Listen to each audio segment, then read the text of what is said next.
വരുന്ന സാഹചര്യത്തിൽ ഇന്ത്യ പ്രതിരോധ രംഗത്തെ കൂടുതൽ ശക്തിപ്പെടുത്തുകയാണ്.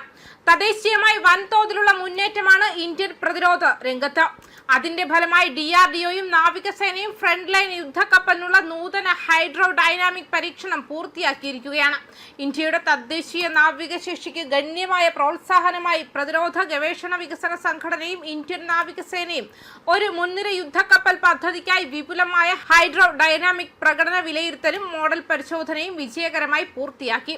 Naval science and technological laboratory നേവിയുടെ യുദ്ധക്കപ്പൽ ഡിസൈൻ ബ്യൂറോയുമായി സഹകരിച്ച് നടത്തിയ ഈ പ്രവർത്തനം ഹൾ ഹൈഡ്രോ ഡൈനാമിക്സ് CFD സിമുലേഷനുകൾ, പരീക്ഷണാത്മക പരിശോധന എന്നിവയിൽ ഉയർന്ന നിലവാരമുള്ള കഴിവുകൾ പ്രദർശിപ്പിച്ചു.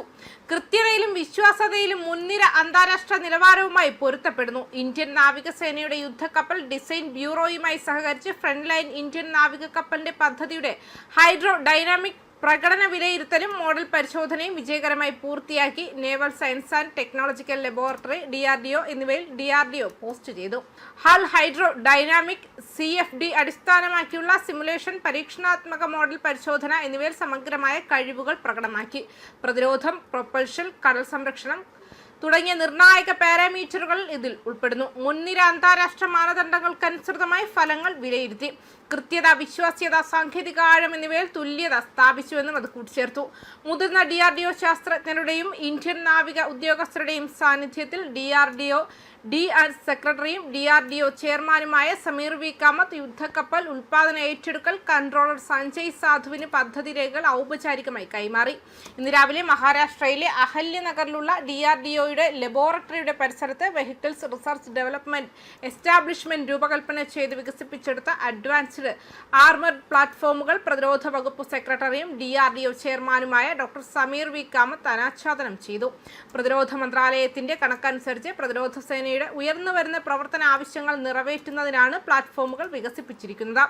മൊബിലിറ്റി, ഫയർ പവർ, സംരക്ഷണ ആവശ്യകതകൾ നിറവേറ്റുന്നതിനായി നൂതന സവിശേഷതകളോടെ തദ്ദേശീയമായി രൂപകൽപ്പന ചെയ്ത് വികസിപ്പിച്ചെടുത്ത 30 mm ക്രൂലെസ് ഡേറ്റയുമായി 2 പ്ലാറ്റ്ഫോമുകളും സംയോജിപ്പിച്ചിരിക്കുന്നു. ഉയർന്ന പവർ എഞ്ചിൻ, ഓട്ടോമാറ്റിക് ട്രാൻസ്മിഷൻ എന്നിവയുമായി സംയോജിപ്പിച്ചിരിക്കുന്ന ഈ പ്ലാറ്റ്ഫോമുകൾക്ക് ഉയർന്ന പവർ ടു വെയിറ്റ് അനുപാതം, ഉയർന്ന വേഗതാ ശേഷികൾ, ഗ്രേഡിയന്റ് ഒബ്സ്റ്റക്കിൾസ് നെഗോഷിയേറ്റിംഗ് ശേഷി, മോഡുലാർ ബ്ലാസ്റ്റും ബാലിസ്റ്റിക് പരിരക്ഷയുമുള്ള സ്റ്റാങ് ലെവൽ 4-5 സംരക്ഷണം എന്നിവയുമുണ്ട്.